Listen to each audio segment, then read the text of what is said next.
John 18 and verse 20, I want you to see how Jesus operated. If Jesus did anything in secret, it says, Jesus answered him, I spake openly to the world.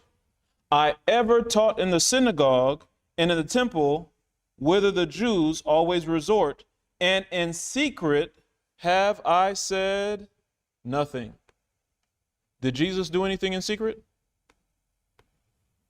Jesus did nothing in secret. Nothing at all did Jesus do in secret. As we're coming back to Revelation 17, I'm going to go ahead and talk about some of these current events with Conclave, this movie that was just released that deals with choosing the next pope. Now, those of you that have been with us over the years, you know that since 2018 or 19, I've been preaching that Pope Francis is not the last pope, that there will be another pope. I've been preaching that for some years now. And so with that, Conclave is about the next pope. So basically, this is kind of predictive programming, getting you ready for another pope and showing you the secrets and scandals that are going on in the Catholic Church and why you should have nothing to do with the Catholic Church. All right. Notice here another article. It says, Vatican renews secret accord with China on bishop appointments and extends to 4-year period. So what kind of accord? A secret accord. Ungodly. Ungodly. I want you to see this. Notice this article. It says, the Pope is up to something. He's on a roll of year-end power moves. Well, what's the Pope up to? He's making power moves at the end of the year, in other words, is what they're saying.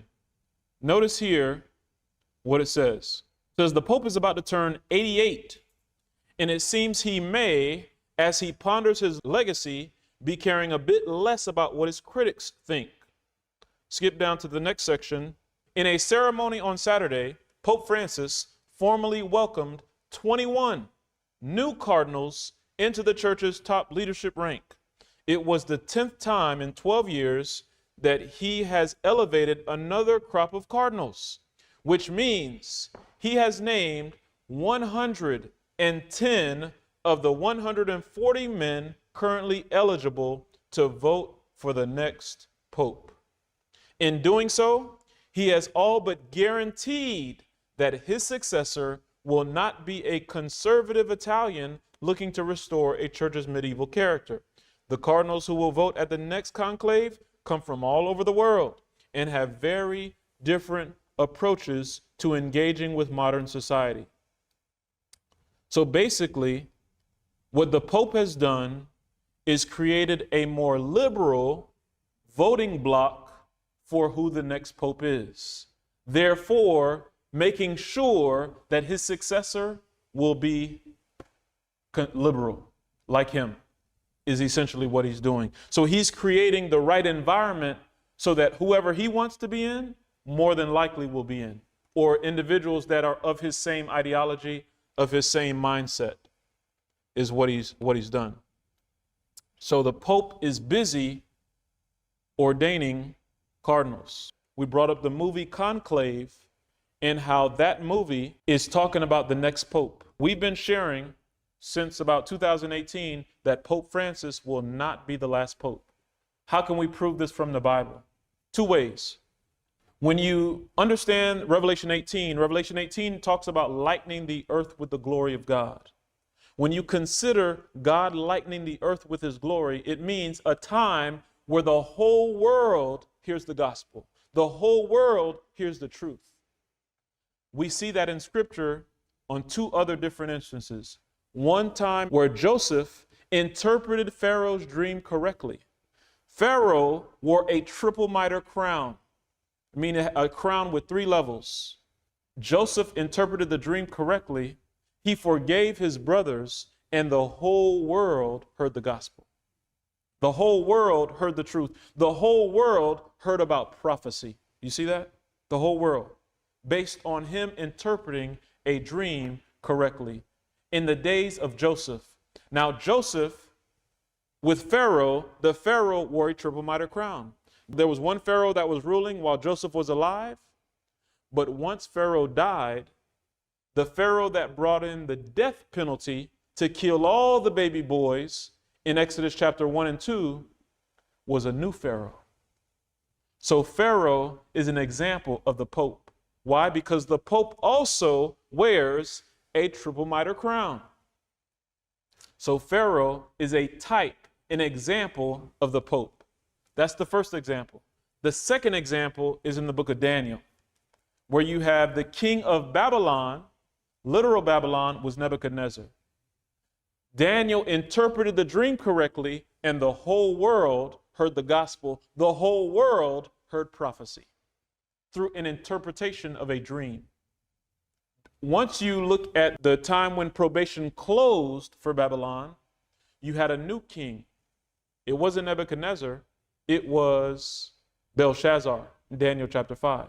Belshazzar. So there was a change in the kings of Babylon during the life of the one who interpreted the dream correctly, at a time where the whole world heard a gospel, at the time of the fourth angel. Nebuchadnezzar was the first king of Babylon. Then you had a new king of Babylon, Belshazzar. Babylon of old is a type and example of Babylon in Revelation 17, the Catholic Church.